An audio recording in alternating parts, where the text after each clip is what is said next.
శరణు ఘోషులు విన్న వెంటనే మీకు అర్థమైపోతుంది మనం శబరిమల కొండకు వెళ్తున్నామని. అయ్యప్పను మనం ఎలా చేరుకోవాలి, చిన్న పాదం నుంచా లేదా పెద్ద పాదం నుంచా అని ప్రతి స్వామికి సందేహం వస్తుంది.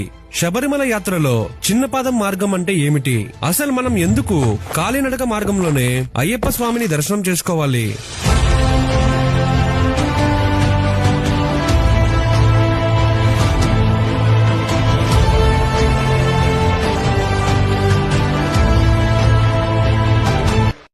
మొట్టమొదటిది, అసలు అయ్యప్ప మాల వేసుకునే స్వామి ఒక్కడే కాదు, కుటుంబం మొత్తం అయ్యప్పకు సేవ చేయాల్సిందే అని శబరి మహత్యంలో చెప్పబడింది. మాలధారణ తర్వాత ఎవరు మాల వేసుకుంటారో వారి ఇంట్లో స్వామి సన్నిధానం ఉండాలి. అంటే స్వామి యొక్క విగ్రహానికి మెట్లకు ఎల్లప్పుడూ పూజలు జరగాలి. ఇది ఖచ్చితంగా ఉండాలి. ఇది ఎవ్వరికి తెలియని నియమము. మీరు మాల వేసుకున్నారంటే మీ ఇంట్లో వారంతా అయ్యప్ప దీక్షలో ఉన్నట్లే.